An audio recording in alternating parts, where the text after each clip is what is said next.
friends, and welcome to Smartloving Conversations, the place where we discuss all things Catholic marriage. I'm Francine Parola. And I'm Laura Kane from Smartloving, a global network that accompanies couples as we together explore how to maximise the good times and learn from the bad ones.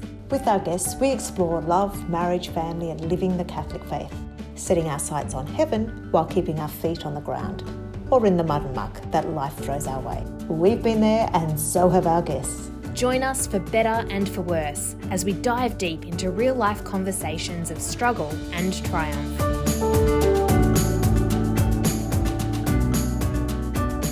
Welcome, friends and listeners of Radio Maria Australia. Our Smart Loving conversation today is about verbal communication. This is a Smart Loving communication tool. We're going to be exploring and breaking open some of the research and handy tips and lots of other goodies for you today. We're so pleased you're here, friends. And so to get us started, I just wanted to ask, Fran, how has your walk with the Lord been these past days? Look, I have to confess, I've been a little bit off kilter. There's been a lot of busyness, a lot of disruption and change of routine. And I'm finding that I actually really need the stability of a routine to get my prayer life and my prayer discipline stabilized. I'm not real good at reconfiguring my normal prayer times on the fly. So I'm feeling a little bit disconnected, but looking forward to having a little bit of a holiday coming up soon where I hopefully will be able to just get a bit more time with the Lord. Yeah.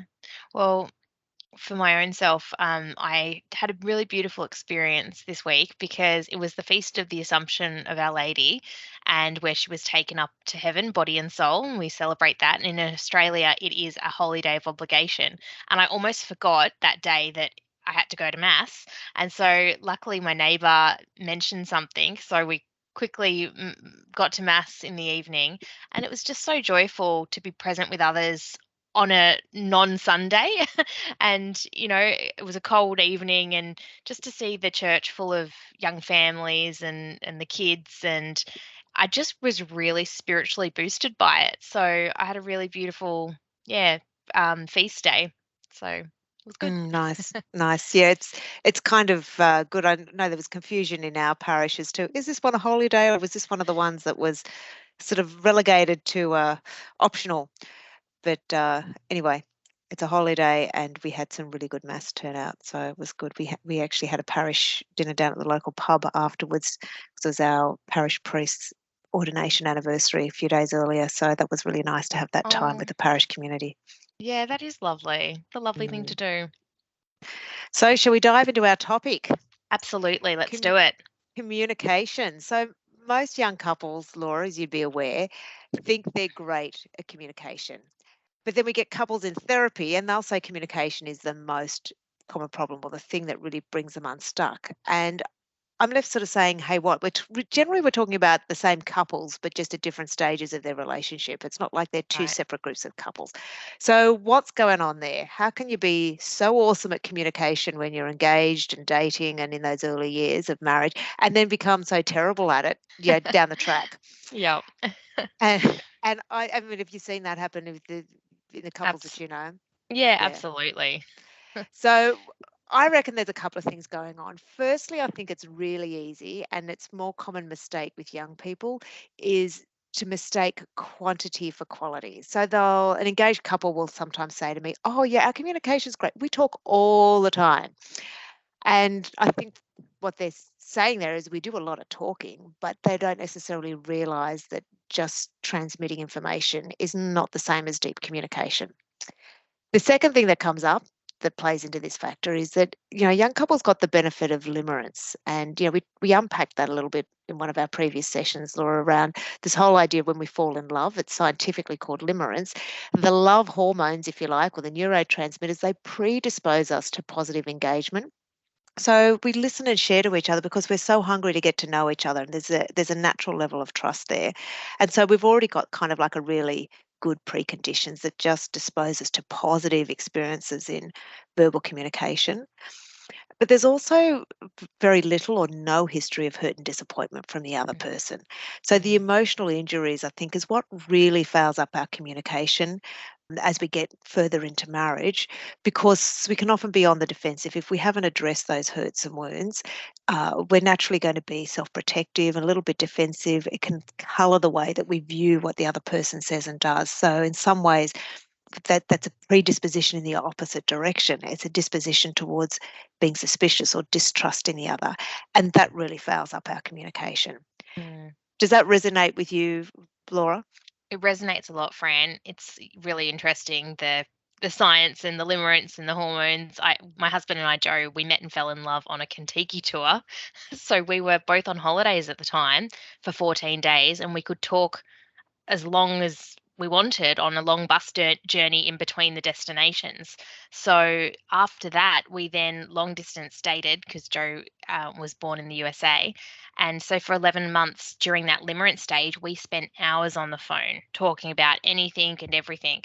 So Joe would answer my calls at 6 a.m. due to the time difference, me being in Sydney and him being in Baltimore at the time. So, and it's just so funny as you were running through the that explanation, Fran. Now we've been married almost a decade. We definitely do not spend hours on the phone when we're apart for work reasons or for work travel. It's more like Same. quick phone call and back to, the tending of the house or Joe catching up on his work. So yeah, that's been our experience for sure. And it was so easy when we'd first met and dating, and that limerence was really, we were on fire with with those hormones and just could chat and chat and chat. It was Yeah. definitely quantity, whether it was quality, I'm not sure. Yeah. Yeah. And look, and I guess there's legitimate reasons. Like you don't need to reshare the data about each other's history because you already know that. And that was certainly your experience mirrors ours, is that our early dating years, even though we knew each other and our families were from the same parish, so we knew of each other for a decade before we started dating, there was still a lot of personal history that we just were catching up on. And so there's lots to talk about. But the question is, were we sharing really deeply? And I guess that's what we really want to go to next, is looking at the different levels of communication. There's different theories around how many there are. Some say there are 7, some say 5. We just kind of go with 5. It's a little bit simpler. So we'll unpack those. The first level, or the most superficial level, is cliche. So that's the kind of conversation we have in polite conversation when you meet someone for the first time or a work colleague. So Laura, you could give us an example. That would be cliche, would be comments on the weather. How are you? Good. Just simple, superficial, cliche conversations. In theory, how are you could be, how are you really? That's obviously going to a deeper level, but most of the time, how are you is just, we're not really actually asking how they are. We're just making conversation. Yep. And breaking the ice. So that's cliche. The second level is facts or data, and these are pretty easy to share because they're quite objective and they reveal little about ourselves. So Laura, got an example? We're out of milk, we're out of eggs, there's a package been delivered for you, the neighbour called in, and when the neighbour rang the doorbell, the dog went crazy. Just, factual. The dog always does. Yes. Factual data, information sharing, facts. Yep. And as couples, we have a lot of that in our lives, particularly if we're working separately from each other during the day, which is certainly the case in our situation. Joe work and you both work from home most of the time, but sometimes Joe's on a business trip. There's just this catch up of information that we have to transmit to each other around the shared life of running a household together. I mean, you add kids into that mix, that just multiplies as well. It's not just the household, it's what the stages and where kids are up to, and sport and school and whatever else. Yeah. So that's facts and data, is level 2. Level 3 is opinions of thoughts. And so that's going a little bit deeper. That's our interpretation or understanding of the meaning of some situation or fact. So it's revealing a little bit more of ourselves. So if you want to pick up your example, Laura, and give a bit more. Yeah, for sure. It could be something like, oh, I think the neighbour might be a bit frustrated with the dog barking every time our doorbell rings.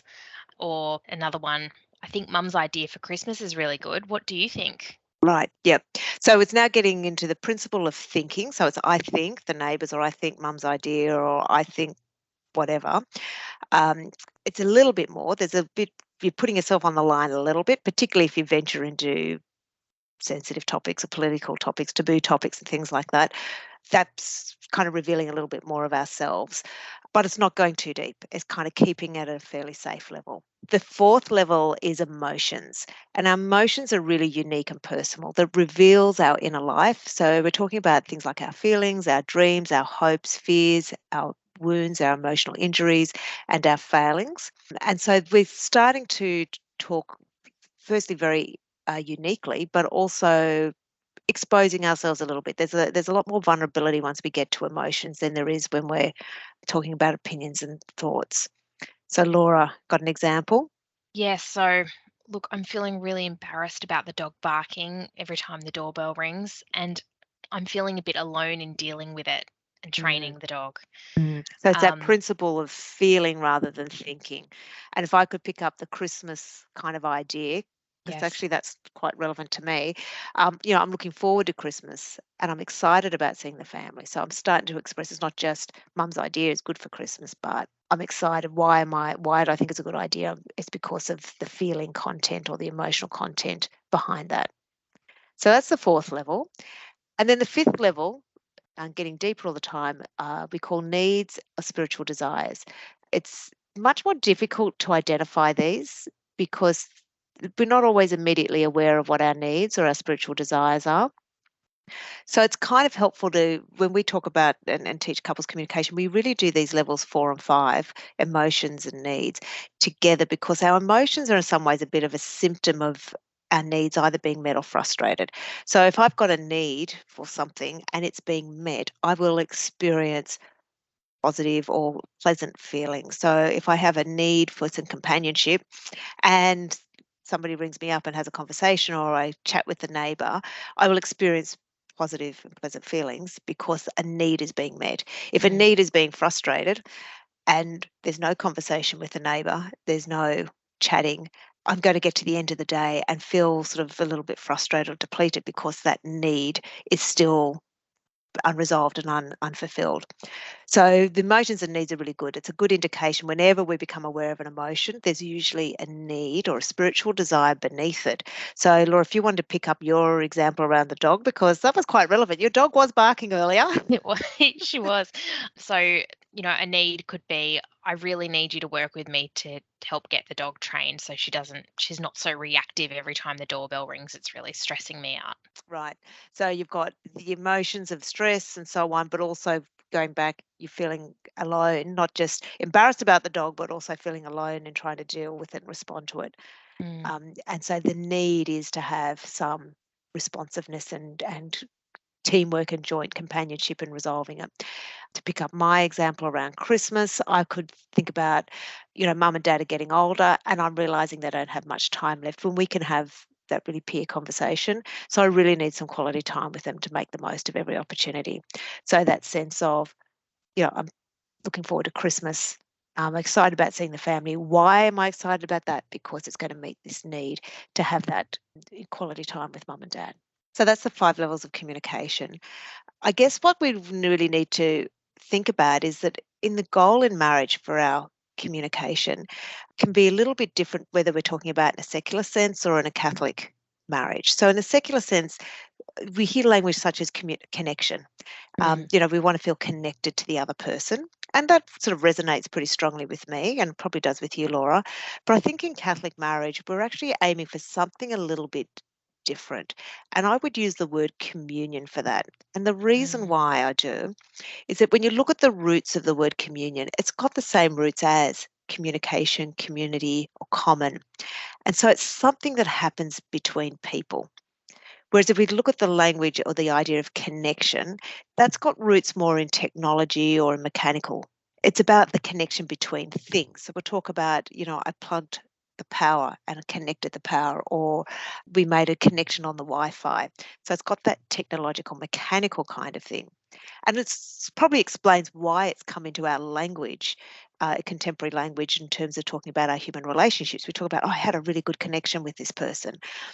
It's not wrong, but I think it's just describing something a little bit different. When we talk about communion, we're really implying a union of two persons in their whole personhood, not just an exchange of ideas, not just an exchange of, a sense of common values or common perspective. We're really thinking of, hey, we have a sense of deep understanding of the interior life of the other person. And that is what I think we're called to in marriage. And that's what safeguards our marriage from decay, really, is going from the superficial levels of conversation where we can have a great connection talking about things and other people and things outside of our relationship and outside of who we our deepest needs, to sharing and revealing ourselves, exposing ourselves in vulnerability to each other and trust. So to going to those deeper needs of levels 4 and 5. Yeah. And that's really vital for marital health. Does that make sense? That just really spoke to me, what you said there, Fran. Communion versus connection. Yeah. Yeah, it's sort of I love that. It's a slightly different focus. As I said, it's not wrong to talk about making a connection, but I think there's a nuanced or something deeper, something more substantive in terms of holy matrimony, to use a very kind of old-fashioned religious term. There's a sense of, this whole person, communion with a person, that it's, Byron as a man, body and soul, that I'm seeking to know and to be united with, and you and Joe together. And so the question is, we're really talking about, that superficial, that transfer of information and opinion that happens at levels, 1, 2, and 3, versus communicating for intimacy, where we're really aiming to go deeper in vulnerability. That's happening at levels 4 and 5, so emotions and needs. How often would you say you communicate at these deeper levels, and what helps and what hinders? We actually are pretty good and would do it most days, and that is only because of our training through the Smartloving Engaged course that we did, especially the sharing of the strongest emotion. So that really helps us. What was your strongest emotion of the day? It cuts to the heart of what's going on in the interior, and it avoids wasting time with drivel. It cuts to the heart of it. I think what helps us as well is going on a walk and holding hands, that physical touch when we're communicating, and eye contact. Well, not when you're walking, but if you're sitting down, holding hands and looking at one another, putting the phones down, that really helps us to have communion, connect and have communion. Yeah, that's good.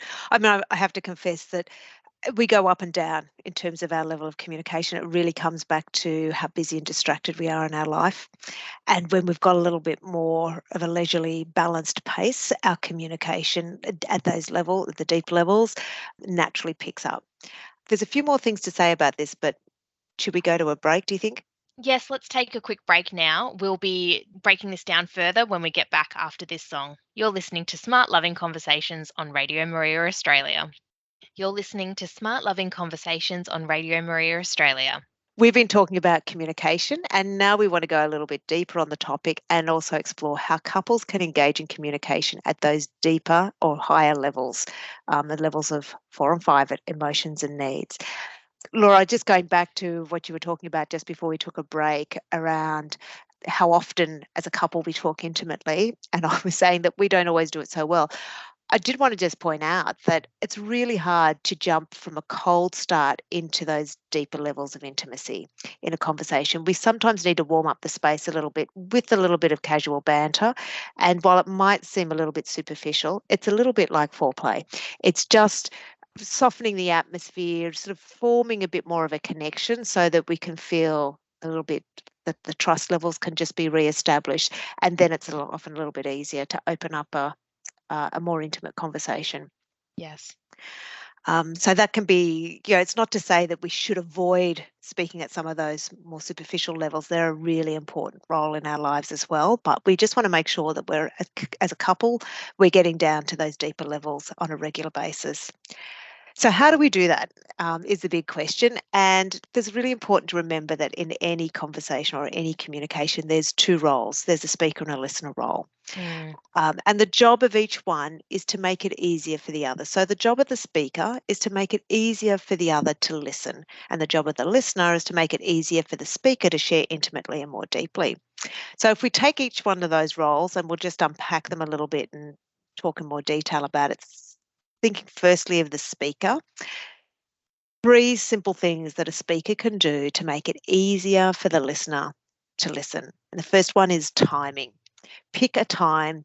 If you've got an important conversation to have, so I'm not just talking about the quick data dump at the end of the day, that just kind of happens spontaneously. But if you've got an important conversation to have, pick a time where the listener can be able to give you full attention. This is one thing that I have been really bad on in our marriage. I would launch a conversation, important conversation, in the morning while Byron was trying to get out the door to get to work. His mind's already on the job. He's distracted. It would be so frustrating to him. And then I would get hurt and wounded because he would be literally like walking towards the door and I would be pursuing him down the hall, trying to get the last of the conversation in. So timing is really important to just get that. Think in terms of, is this going to be, can he or can she give me their attention right now? If not, pick another time. And if they're really busy, book a time. Get it in their calendar and say, hey, I need to talk to you about something important. Let's get it in the calendar. The second thing is to alert them.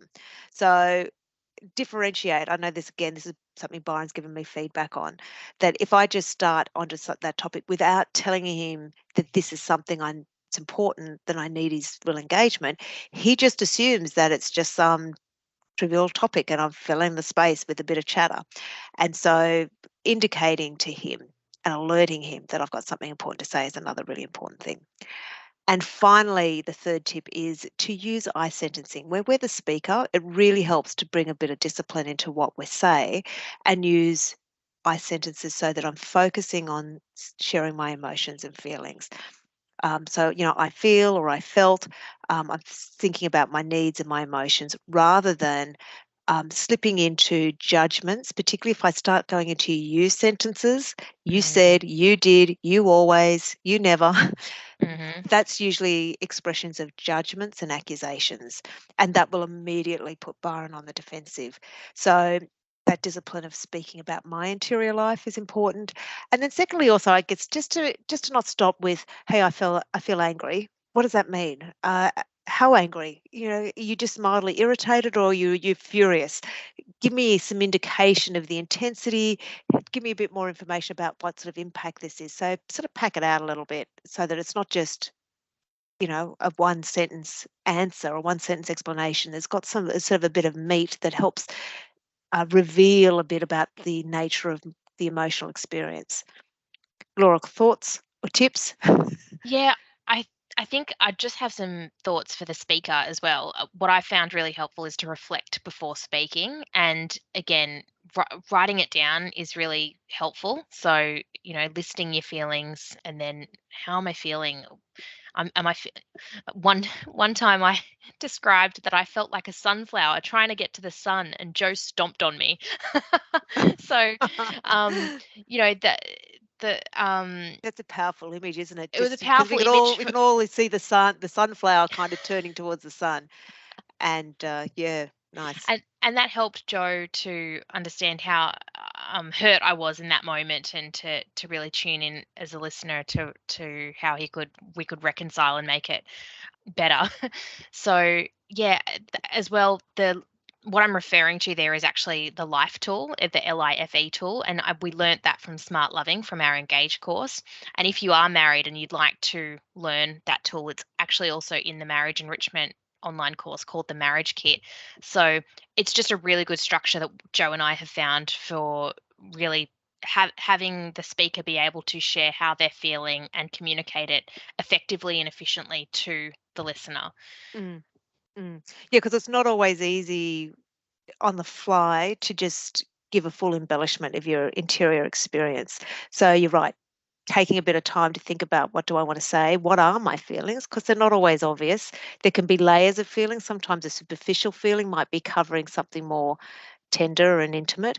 So being able to step back, particularly when it relates to a hurt between us, and reflect on, what am I really feeling? What's really going on? What are my needs that are being you're frustrated here?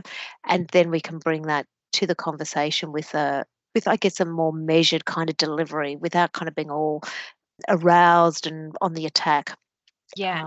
And I guess in that example, if I hadn't have used that, that word story, I feel like a, sunflower Mm, trying to get to the sun and you stomped on me. If I hadn't used that framework, I would have been saying things that could have made Joe very defensive, like, you're bossy and you're overpowering me with the way you're communicating, right? Well, how's he going to respond to that? But if he hears his beloved wife say that she felt like a mm, sunflower trying to get to the sun and he stomped on her, he's coming with, oh my goodness, I don't want to ever make you feel like that. How can we mm, work it mm. out? So it's a much better way using I feel than, as you said, Fran, you are, or you always, or you Yes. never. Yeah, yeah, yeah, yeah. It doesn't mean you can't use the word you ever in your sentences there, but it's the emphasis, I suppose, and the focus is about I'm revealing myself, not trying to apportion blame or Label. focus on you Yeah. or second guess what your intentions might be. It's really about this is the experience, this is how I'm encountering this situation. And that way it keeps it based in what I know, which is what my interior experience is everything else that I'm assuming and making judgments about Byron is really actually speculation. It's not, I don't really have undeniable evidence for that. I'm just making a judgment based on my observations, which Mm, could well be off. So that's the speaker. Thinking about the second role of the listener. And in some ways I think being a listener is actually more difficult. The listener has, again, three tips. The first one is to unclutter. So that's really about giving full attention to the speaker, paying attention to our body language, putting things out of our hands, especially a phone or a remote control. If you're in front of the television, turning the television off, using not just giving them attention, but using our body to communicate, I'm giving you my full attention. The second tip is to understand.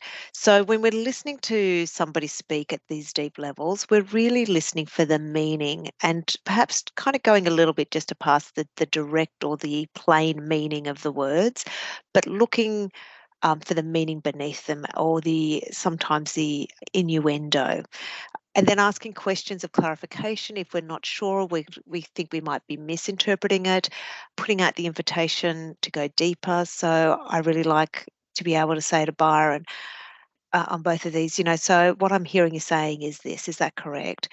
mm, And if I've got it right, then okay, is there anything else you'd like me to know? Because often, when we're communicating on it's really sensitive, tender topic, we'll sort of put our toe in the water and we're just testing to see is the listener really ready to hear this? Because if they're not, we'll pull back and we'll censor mm, what we were going to say. But if we sense that the listener actually is really receptive, we'll keep going. And so the job of the listener is to obviously be receptive, but then to really communicate and encourage the speaker to trust and step into that space where they can be fully honest.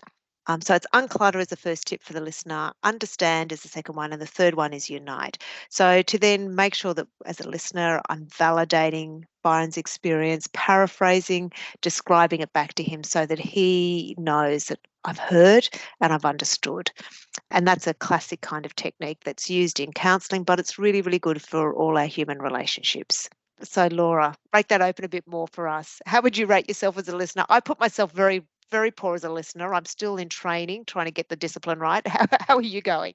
Well, yeah, it's the harder thing to do, isn't it? So I'd be harsh on myself as well. I'm not a great listener. I'm trying to grow grow in that area. It doesn't help that I'm deaf in one ear, but I've got a moderate hearing loss in one ear. But no, that doesn't affect me usually. I think body language, as you said, Fran, is really important. Eye contact. Sometimes I'll get annoyed if Joe's looking down at his dinner when I'm talking, and so for me, eye contact is important, and vice versa. I sometimes don't look at Joe when he's talking.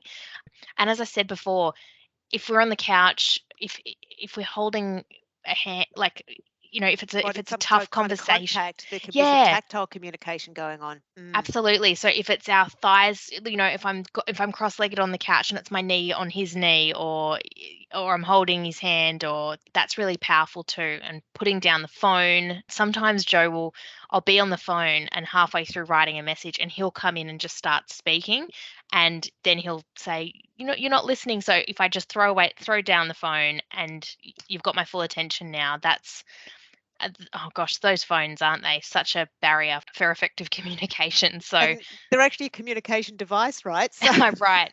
but they're actually an anti-communication in some cases. And so I guess just push that a little bit further. So the speaker and the listener, or to sum them up, there's the two roles.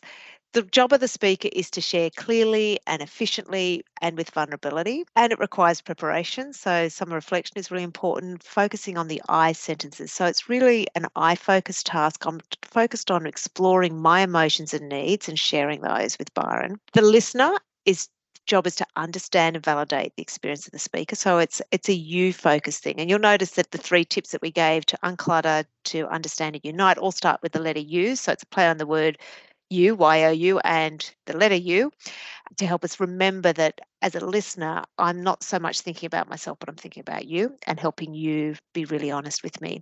And we can't, because one's I focus and the other's you focus, we say you can't be a speaker and a listener at the same time.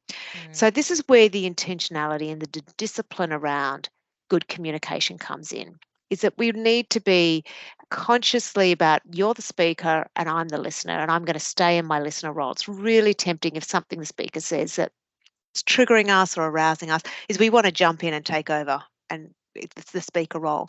So we need to kind of, I guess, have that discipline that says, you're the speaker, I'm the listener. Let me complete this task. And then when you're satisfied that I've understood you, then it'll be my turn to speak and you need to listen. And so that kind of discipline is a really good thing to develop in marriage. Laura, do you have any thoughts that you'd wanted to add on to that? I think you gave me a really good tip, Fran, that you and Byron had great conversations and listening when you're walking. And now that we've got a dog as well, you have to walk the dog each day. So that shoulder to shoulder walking without the distractions of the phones, it has been easier for me to listen. And sometimes I think men, particularly some of the research suggests that eye contact for men can be a little more intimidating than it is for women. For women, we love that kind of real look into my eyes.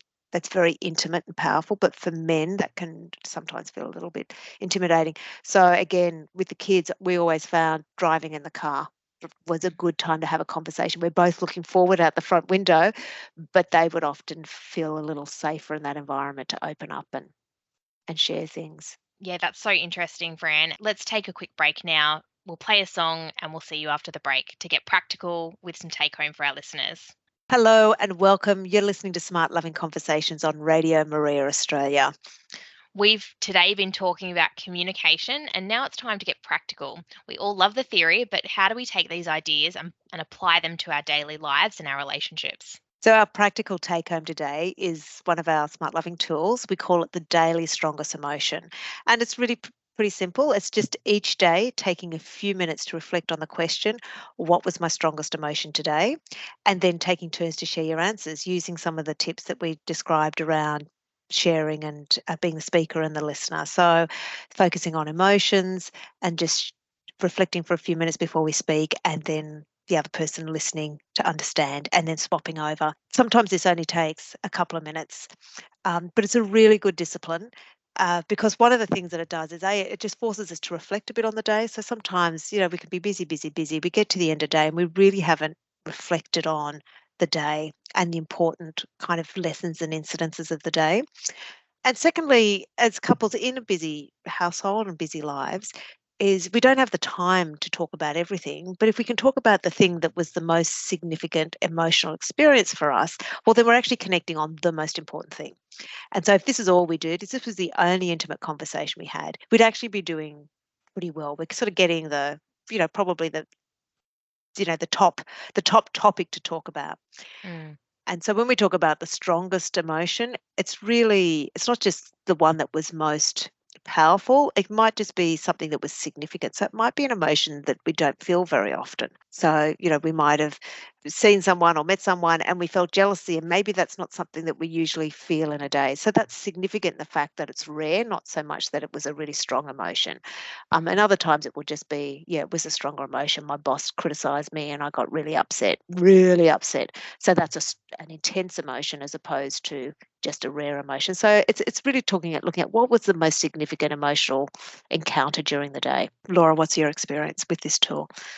Look, it's just a great way to check in with each other, and it helps we're atypical. I think that Joe tends to be, he likes to not overshare, but like share everything that happened in his day, whereas usually it's the female that tends to do that. So it's a way for both of us not to overshare if there's only a limited amount of time for us as a couple to connect. It cuts to the heart of, as you said, the most important emotional check-in with each other to retain that communion and that understanding of where we're at emotionally, spiritually. So yeah, it's a real disciplined way to be effective in That's good, because most connection. of us think about, I mean, in our case, I think about, oh, we don't have enough time or opportunity to talk with each other. But it's interesting that you're looking at, well, we've got time to talk to each other, but it's about how do we keep it focused and going to the deep levels as opposed to being distracted by chatter. So that's the tool each day. Just to recap, take a few minutes to reflect and then share on the question, what was my strongest or most significant emotion today? And just take turns to share it. And sometimes it'll open up a long and deeper conversation, and that's great, but it doesn't have to. So I think the important thing with any of the tools that we offer couples is that they can be done in a efficient amount of time. So I would say this is maybe 3 to 5 minutes typically for us. But if it tapped into something really significant, we've kind of got that opening and that invitation is there, and that opportunity to then maybe spend a bit more time unpacking it with each other. So it's a really good one as a daily essential communication or connection ritual. The other thing that we haven't talked about, but I would just like to touch on really quickly, is just how this plays in our faith life and the role of prayer. And I think God really wants us to grow in intimacy as a couple. He wants our communion. So we can pray for the desire to know and love more deeply and to trust and to help for God to help us and guide us in our communication. Also, that the needs that He has placed in our hearts, they're profoundly significant and holy. And the idea of those needs is to point us to God. But if we're not reflecting on our emotions and the needs that are driving them, often those needs can they're not dormant, they're there sort of in our subconscious, informing our behavior, but we're not really bringing them into our conscious awareness where we can direct them towards the appropriate fulfillment. And finally, the other thing is that some of these tools, you can take them into our prayer life. God wants us to talk to Him with the same frankness and honesty that, a really honest conversation that we would have with our spouse. And so to be thinking in terms of how can I take these skills? Just imagine if I was using a daily strongest emotion and talking to God, hey, today, God, this was my strongest emotion and this is what was really going on for me. That's the foundation of building a really deep intimacy with the Lord. So to kind of just think about taking these skills into that space is a really good thing too, I think. It's really interesting as you're saying that, Fran. I'm just thinking of my experience of prayer with Joe. When we first were engaged and dating, Joe would come to the family rosary with us on Sundays. And, now we'll say a rosary together. But when you were talking about using that daily strongest emotion and talking to God, when you're focusing on the mystery, and so maybe it's the visitation, and it's one of the mysteries, it's the visitation of Mary visiting her cousin Elizabeth, and you can say, Lord, who do we need to visit today as a couple? Who visited us that brought us joy? And so that way, if you are not great at the kind of free talking to God and you need that kind of structured prayer, you can use a structured prayer like the rosary, but intertwine it with your own experiences of the Holy Family or Jesus to bring it back to your own experience as a couple. So that's something I love doing that, and I'll use a rosary card and follow that, and then read the mystery, but also then give an example of how it relates to us in our life at the moment. I like that. That's a way of making it makes saying the rosary a more relational thing, not just relational with the Lord, but relational with the people that we're sharing the prayer. That's great. Yes. We're going to take a quick break before we do the Smart Loving Q&A. We'll be back soon. Hi there, friends. This is Radio Maria Australia, and it's time for Smart Loving Q&A.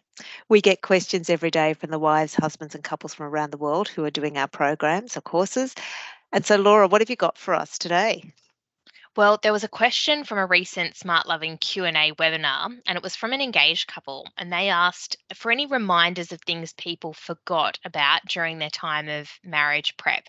So when you're busy preparing for the wedding, what do you need to not forget or to remember before that, before you get married? So I guess one of the things that when Joe and I are a sponsor couple to an engaged couple, we make sure that they are aware of fertility awareness methods, and so that they understand their fertile times and fertility education. So it's really important for the woman to start charting her cycle, because it's a lot harder to learn and understand when you're married, because there's some, if you're married and you're making love, it can be a bit confusing determining your fertile signs.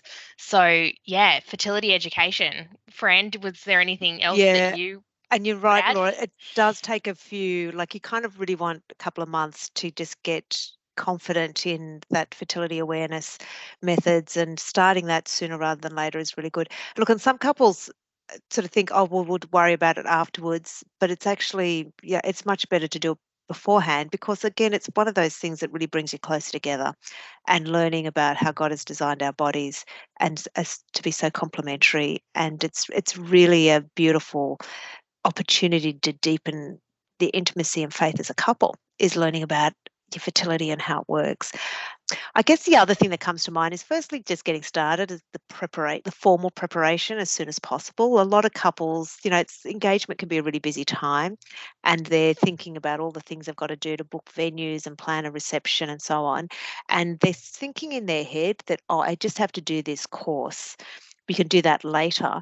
But it's not just a course, it's about a formation experience that's training you in a lifestyle. And the tools and things that you will learn in a Smart Loving Engage actually helps you plan and execute all those other things much better and more efficiently. So getting started on your marriage prep as a first priority, particularly the structure of our course is that it runs over several months. So you're doing a little bit each week rather than doing it as an intensive in a single day or 2 days, which is, it's better to do it the way that we run it, I think, so that you can take the skills, start applying, start using them in your everyday life, so that you're consolidating them, and then you've got them for life. So it's not just about ticking a box and Mm, getting that certificate to say you did a course.